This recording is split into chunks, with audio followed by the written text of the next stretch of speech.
안녕하세요. 자, 이번 시간은 이제 분계는 설명드렸고, 이제 연습 문제 미리 좀 풀어보셨나요? 다 보지 말고 미리 좀 풀어보셔야 돼요. 다 안 풀려도 좋아요. 안 풀리는 게 당연해요, 사실은. 자, 어쨌든 풀어보셨으리라 믿고 한번 확인해 드릴게요. 물론 답은 있지만, 자, 제가 풀어가는 방식 이것도 조금씩 한번 참고할 게 있나 없나 보세요, 한번. 자, 갑니다. 1번부터. 예제 3번이죠?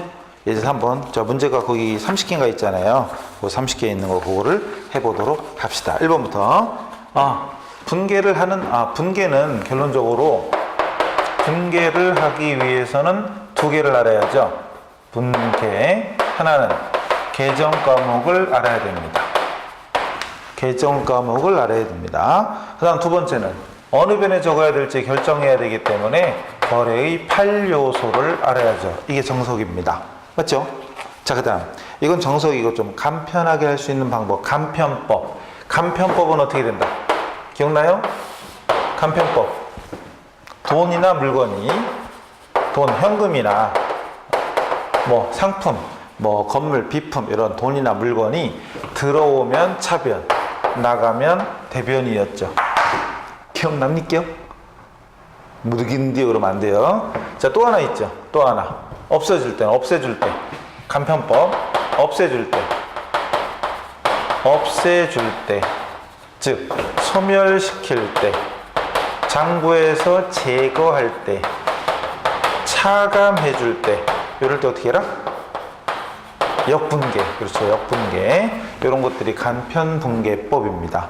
정석은 이거고, 그 다음 간편법은 들어오면 차변, 나가면 대변. 일단 결국은 빨리 분계부터 익혀야 되니까, 그죠? 그게 낫겠죠. 자, 1번부터 갑니다. 현금을 출자하여 영업을 개시하다. 자, 쉽게 하는 방법은 일단 간편법. 거래의 판례수 일일이 분석하는 건 이제 우리 전 시간에 충분히 설명드렸으니까 그걸로 연습하시고, 자, 일단 돈이 들어왔냐 나갔냐. 쉽게 돈부터 뭐니 해도 머니가 최고니까. 맞죠? 여러분 못 쓰는 돈 있으면 한 1억 원씩만 보내주세요. 한번 잘 쓸게요. 자, 현금을 출자했다. 그럼 회사로 볼 때 돈이 들어오는 거죠. 들어오면 차변이잖아요. 그럼 차변이 현금을 쓰는 거죠. 금방 보고한데 금액을 까먹어. 500만 원. 자, 이렇게 출자금을 회계에서는 자본금이라고 하죠. 자본금 500만 원. 이렇게 구체적인 계정 과목과 금액을 차변 대변에 적어주는 걸 바로 분계라고 하더라. 지금은 손으로 쓰는 거고, 나중에 우리 실기 시간에는 전산 프로그램상으로 이걸 입력해 주는 겁니다. 2번 갑니다. 2번은 현금 500만 원을 출자하여 영업을 개시하다. 즉, 가로를 안 읽으면 1번하고 똑같죠. 가로를 빼면 1번하고 똑같습니다. 그런데 가로 안에 500만 원 중에 차입금 200만 원이래요.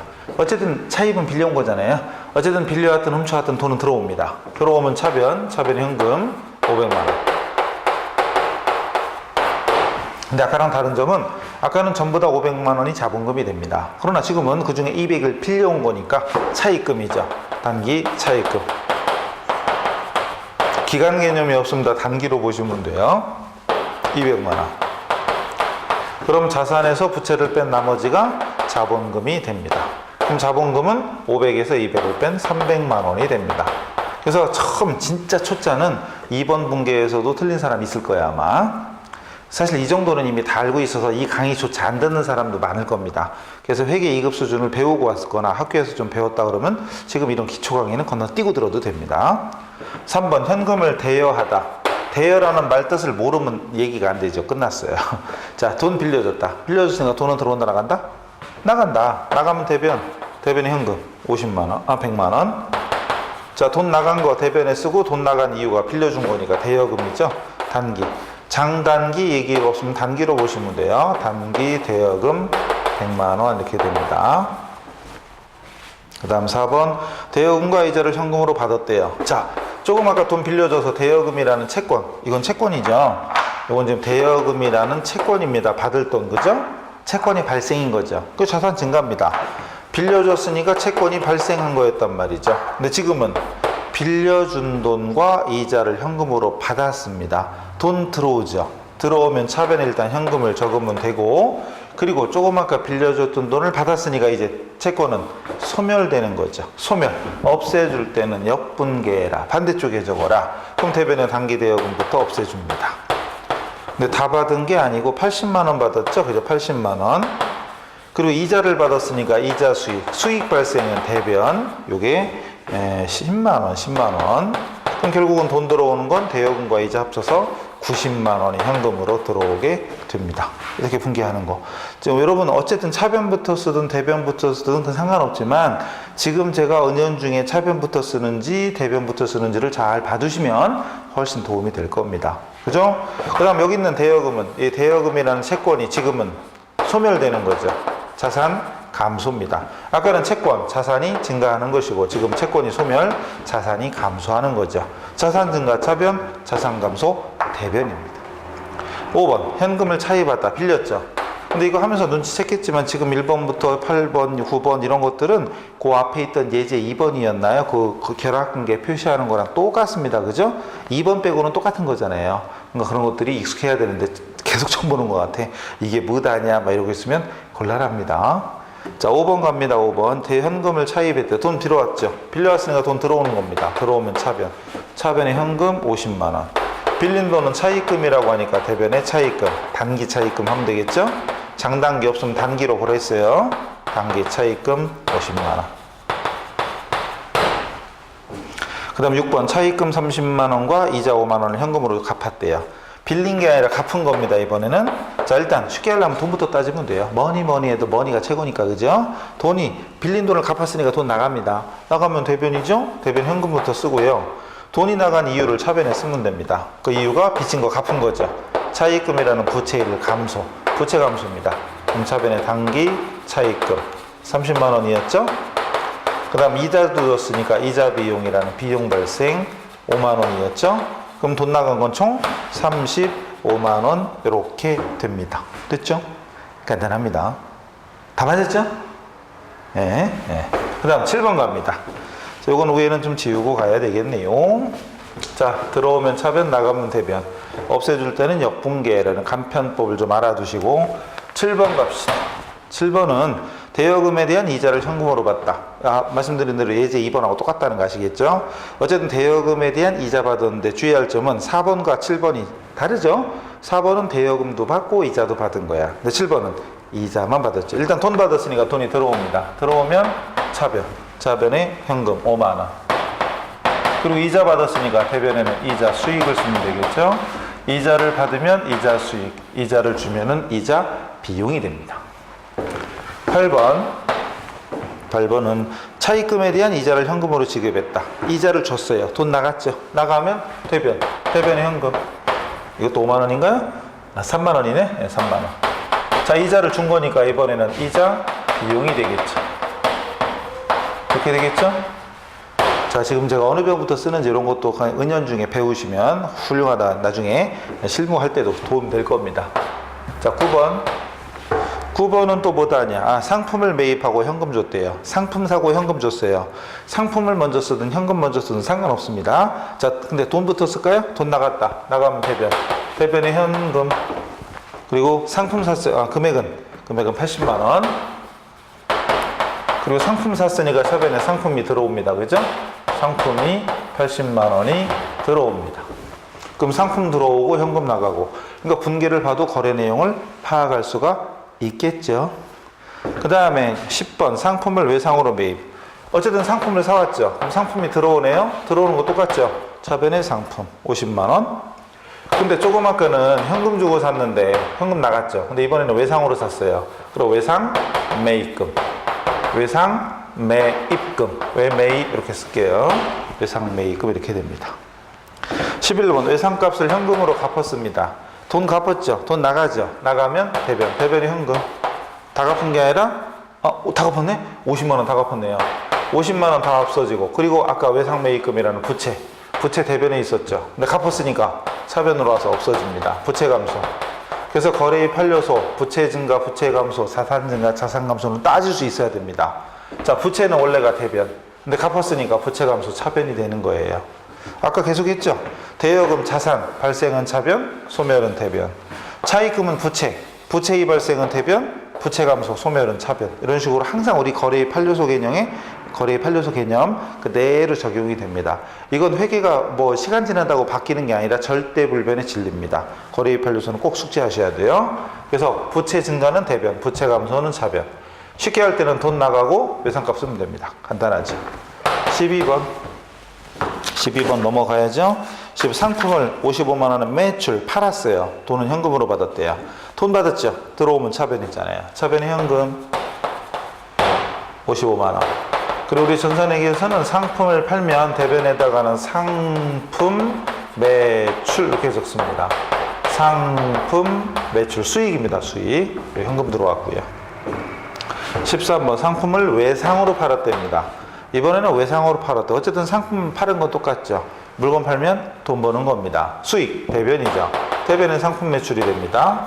대변의 상품 매출 얼마죠? 45만 원. 근데 이번엔 돈 받았냐? 못 받았어. 아까처럼 돈 받았으면 현금인데 못 받았으니까 외상. 외상 매출금이 되죠. 45만 원. 그래서 상품 매출 수익입니다. 수익, 수익 발생 대변. 비용은 차변, 수익은 대변. 아시죠? 14번. 자, 외상 매출금 중에 30만 원 현금 받았대요. 자, 항상 돈, 현금부터 딱 눈에 들어오죠? 그죠? 돈이 최고잖아요. 자, 돈 들어온다. 들어오면 차변. 차변 현금 30만 원? 그리고 돈 들어온 이유가 뭐냐? 외상값 받은 거다. 그 외상 매출금이라는 자산 차변에 있었는데 외상값 받았으니까 외상값 없애줘야죠. 대변에 외상 매출금. 자, 이런 분계가 무난하게 된다면 앞으로 우리 회계하는데 큰 지장 없을 거고, 이 분계에서 꼬여버리면 앞으로는 좀 어려울 거예요. 어쨌든 분계 연습만 충실히 하시면 됩니다. 15번. 자, 15번. 상품 70만 원을 매입 샀어요. 그 대금은 약소금 발행했대. 어쨌든 상품을 샀다는 게 먼저죠. 들어왔다. 들어오면 차변. 차변의 상품 70만 원. 근데 돈을 줬냐? 안 줬어요. 어음 발행했어요. 자, 이때 계정 까먹. 어음 발행할 때 쓰는 말은 그죠? 지급어음이죠. 지급어음이라는 부채가 발생하는 겁니다. 상품을 사왔는데 돈을 안 줬으니까 부채가 되는 거죠. 지급어음이라는 부채 증가. 16번. 상품 대금으로 발행한 어음 70만 원. 그게 이거죠. 갚을 거. 그런데 그걸 오늘 현금으로 갚았습니다. 돈 갚았으니까 돈 나가죠. 나가면 대변. 갚았어요. 그럼 조금 아까 지급어음이라는 부채가 대변에 있었는데 지금 갚았으니까 더 이상 부채는 존재하지 않잖아요. 없애줘야 돼. 없애줄 때는 역분기하 했잖아요. 그럼 대변에 있던 지급어음이 차변에 와서 없어지면 됩니다. 그래서 15번, 16번 이렇게 지금 이 순서대로 잘 익혀두면 아주 회계 원리 익히는데 아주 유용할 거예요. 이런 식으로 돼 있는 책이 이 책밖에 없어요. 누가 썼나 모르겠는데 이 책밖에 없어요. 그래서 채권 채무 발생과 소멸 바로바로 나오기 때문에 순서대로만 익히면 충분히 회계 원리 익힐 수 있을 겁니다. 17번. 17번은 상품을 매출 팔았어요. 그리고 대금은 어음으로 받았대. 일단 상품을 팔았어요. 상품 팔면 돈 버는 거. 상품 매출 수익 발생. 상품이 나가는 거기도 되고요. 어쨌든 대변에 상품 매출이라는 수익의 발생. 50만 원 매출했죠? 50만 원. 그럼 물건 팔았으면 이제 돈 받아야 되잖아요. 돈 받아야 되는데 현금 받았으면 현금인데 지금은 외상으로 했어. 아니구나. 어음 받았구나. 어음 받을 때 쓰는 말은 그렇죠. 받으러옴이죠. 받으러옴이라는 자산의 증가. 자산의 증가죠. 어음 채권이 생겼죠. 어음돈, 어음대금 받을 게 생겼죠. 받을 권리가. 그랬는데 18번. 18번 잘 보세요. 상품대금으로 받은 어음, 받으러옴을 만기일, 약속한 날짜가 돼서 현금으로 받았대. 돈 받았대요. 돈이 들어오죠. 들어오면 차변이고요. 현금 들어오고 그만큼 받으러옴 이제 없어집니다. 받으러옴 채권이 이제 소멸되는 거죠. 돈으로 받았으니까.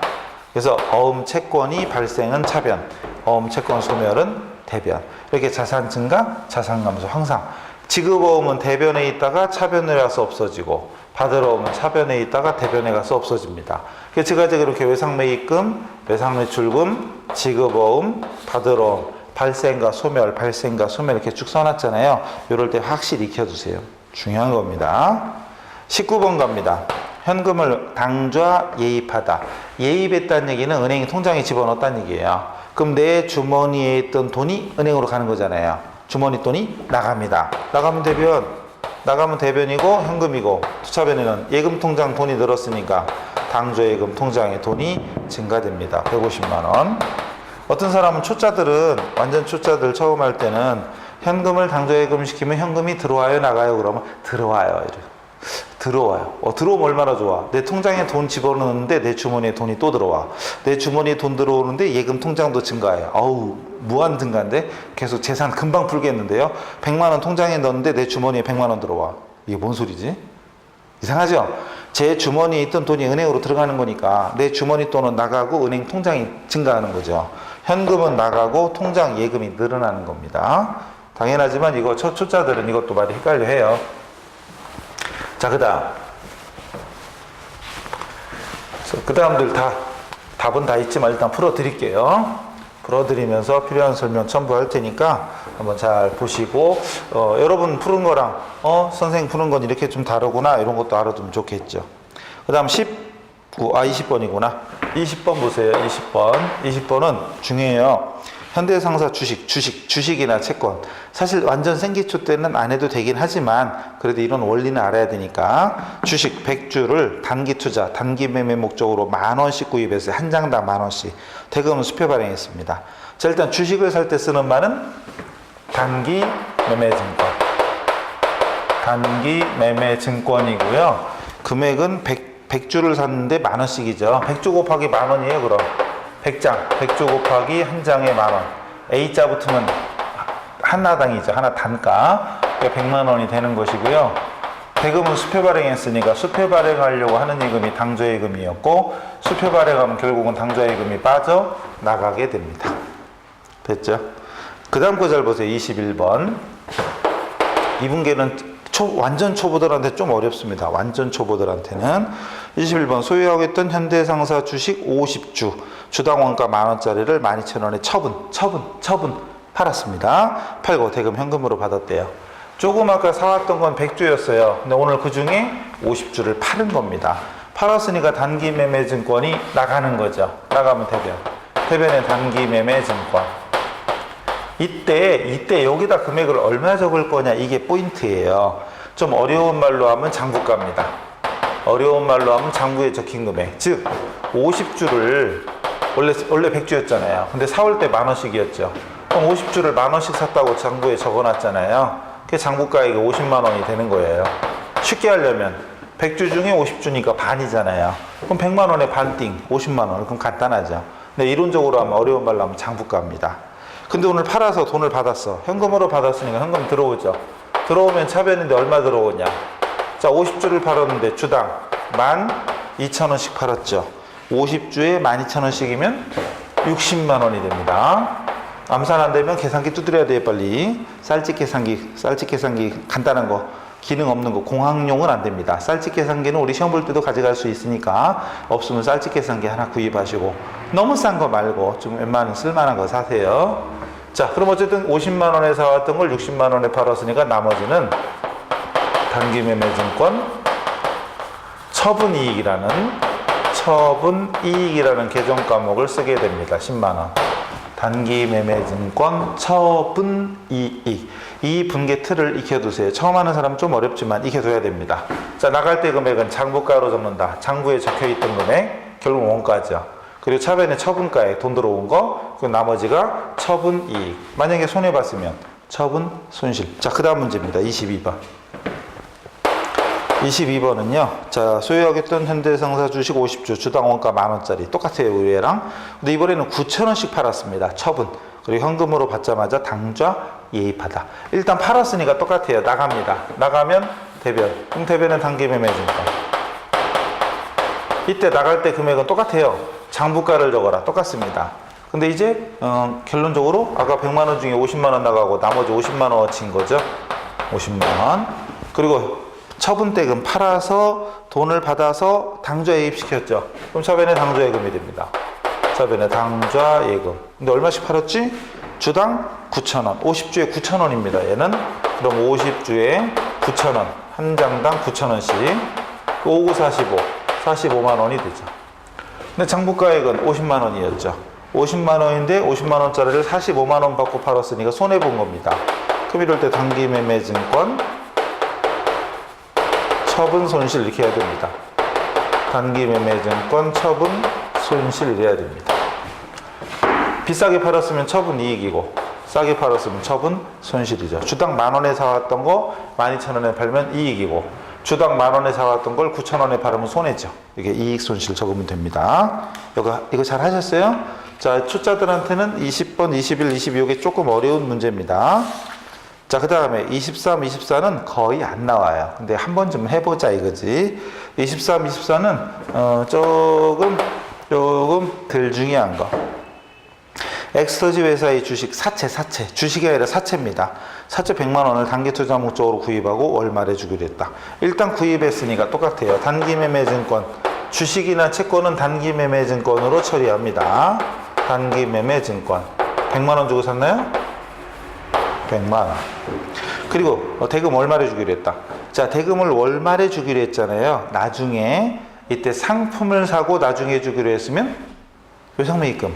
근데 상품이 아니니까 이럴 때는 뭐? 그렇죠. 미지급금이에요. 미지급금. 중요한 겁니다. 이거 되게 중요합니다. 24번 소지하고 있던 엑스터지 회사의 주식 사채를 100만 원짜리를 120만 원에 매각 팔고 월말에 받기로 했다. 일단 팔았네요. 그럼 팔았으니까 단기 매매 증권이 없어집니다. 나가는 거죠. 대변. 들어오면 차변, 나가면 대변. 그럼 대변의 단기 매매 증권. 이때 금액을 뭘 적으라고 그랬죠? 말로 하면 장부가입니다. 팔았을 때 나갈 때 장부가에 장부에 적혀있던 금액을 적어라. 장부가. 장부에 적혔던 금액. 그럼 장부에 적혔던 게 100만 원이니까 100만 원 적어야 되고요. 그리고 팔아서 돈을 나중에 받기로 했네. 나중에 받기로 했는데 상품이면 외상매출금. 근데 이건 상품이 아니죠. 이럴 때는 미수금. 상품이 아닐 때는 미수금. 미수금이 120이네요. 120. 그럼 나머지는 처분 이익. 아까랑 똑같죠. 단기 매매 증권 처분 이익이 됩니다. 20만 원. 자, 이렇게 분기에 써가는 것도 제가 대변부터 쓸 때도 있고 차변부터 쓸 때도 있고 이런 것들을 빨리 흡수하신다면 훨씬 더 멋있게 멋지게 분기할 수 있습니다. 자, 그 다음 25번 갑니다. 26번이네? 26번. 못 구했나 보다. 그죠? 제가 번호 1, 2, 3, 4를 못하네. 22번 다음에 23번. 그죠? 24, 25. 25번. 상품을 주문했대요. 근데 우리 거래 개념 배웠죠? 계약하다, 주문, 보관, 약속, 직원 채용 이런 것들은 회계상 거래가 아니문이다 그랬죠. 그러면 주문하고 이건 거래 아닙니다. 그런데 그 옆에 계약금을 현금으로 지급했다. 이건 해야 되겠죠? 돈 나갔잖아요. 나가면 대변 현금. 주문한 250만 원은 필요 없고 계약금 30만 원 준 것만 분개하면 됩니다. 자, 이렇게 물건 받기 전에 돈을 미리 준 거. 이걸 뭐라고 한다? 선급금. 이런 말들이 그냥 잽슈하게 딱딱 떠올라야 되는데, 자, 계약금 준 거 뭐라고 했죠? 그랬더니 뭐더라 이러고 있으면 곤란합니다. 계정강은 빨리 익히셔야 돼요. 자꾸 보세요. 자꾸 보고 말로 읽으세요. 중얼 입으로 내뱉어야 훨씬 더 빨리 외웁니다. 그 다음 26번 25번에서 주문했던 상품이 도착이 되었대요. 그래서 인수 물건을 받았대. 그리고 이 계약금 준 거 이걸 뺀 나머지는 외상으로 했답니다.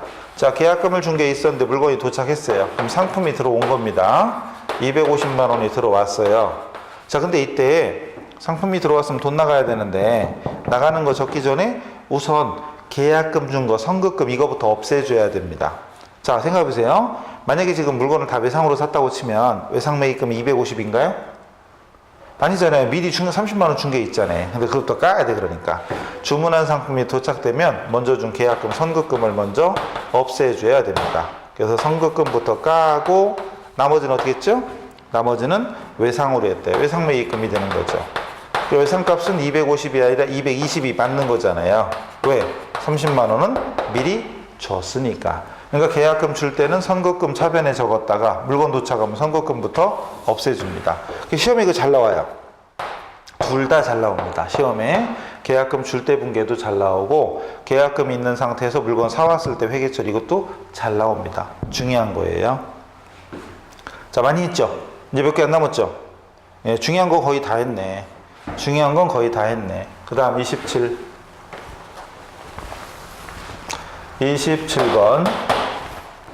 27번은 상품 300만 원 주문받았어요. 주문을 하다 주문받다 이런 건 회계상 거래가 아니다 이거죠. 계약, 주문, 보관, 약속, 채용 이런 것들은 회계상 거래가 아니에요. 자, 어쨌든 계약금으로 현금 받았다. 요건 해야죠. 주문받은 건 필요 없지만 계약금 받은 건 해야 됩니다. 계약금 받았으니까 현금 돈 들어옵니다. 들어오면 차변 50만 원. 그러니까 물건 팔기 전에 돈을 미리 받을 때 쓰는 말은 선수금. 선수 미리 받았다 이거죠. 선수. 미리 준 건 선급, 선수. 이거 참 회계하는데 끝날 때까지 헷갈리는 사람은 계속 헷갈려요. 선급, 선수, 미수, 미지급. 왜 이렇게 헷갈리지는 모르겠어. 한자를 요즘 또 더군다나 안 쓰니까 선급, 미리 줬다. 선수, 미리 받았다. 미수, 아직 안 받았다. 나중에 받을 거다. 미지급, 아직 안 줬다. 나중에 줄 거다. 뭐가 이렇게 어려운지 이걸 그렇게 헷갈려 합니다. 미리 준 돈, 선급금. 계약금 미리 받은 거, 선수금. 그랬는데 28번에서 주문받은 27번의 상품을 발송했대. 화물회사를 통해서 발송했다. 그럼 팔았다는 얘기죠. 팔고 계약금을 차감한 금액은 외상으로 했대요. 일단 팔았대요. 팔았으니까 상품, 자, 우리 전산에게는 물건 팔면 무조건 대변에 뭐 적으라고 그랬어요? 상품 매출 적으랬죠. 300만 원. 근데 300만 원 전부 다 외상인가요? 아니다. 돈 미리 받은 거 있으니까 이거부터 까야 돼요. 선수금부터. 그래서 선수금부터 깝니다. 선수금을 깐 나머지를 외상으로. 외상, 매출금. 그럼 250이 되나요? 무조건 대차합계는 맞춰야 됩니다. 그래서 선수금부터 까는 2분계. 그래서 25, 6, 7, 8 이 네 가지 특히 우리 실전 시험에서 정말 많이 나옵니다. 그래서 25, 6, 7, 8은 완벽하게 터득을 해 두세요. 중요합니다. 자, 그 다음 갑니다. 29번. 종업원에 대한 급료를 현금으로 지급했다. 이건 너무 쉽죠? 돈 나갔다. 나가면 대변. 대변에 현금 쓰고 처변에 월급 주는 건 급여. 이러면 되죠. 30번. 집세를 현금으로 줬다. 돈 나갔죠? 나가면 대변. 대변에 현금. 집세 주는 사람은 임차료라고 합니다. 만약에 반대로 집세를 받는 사람은 집주인은 임대료라고 하죠. 주는 사람은 임차료, 받는 사람은 임대료입니다. 그런 것들은 충분히 되리라 믿어요. 그래서 완전 생기초적인 비용 같은 건 이제 이 두 개 정도밖에 안 적었는데, 자, 여기 중요한 것들을 많이 했어요. 이 채권 거래, 사채 같은 거 이런 정도를 제외한 나머지는 우리 실전에서도 계속 출제됩니다. 특히 말씀드린 25, 6, 7, 8 이런 것들은 더 말할 것 없이 자주 나오고 있다는 점. 그래서 분계 연습 됐죠? 그래서 이번 시간에 분계를 친절하게 다 풀어드렸습니다. 그래서 이번 시간까지 기초적인 이 분계를 마스터 해놓으면 그 다음부터는 이제 술술 잘 넘어갈 거고, 분계에서 계속 꼬인다 그러면 앞으로 회계도 조금 힘들지 몰라요. 자, 그것까지 하고 일단 어쨌든 나머지 다음 내용이 뭐가 기다리는지 기대하시고 다음 시간에 뵙겠습니다. 수고하셨습니다.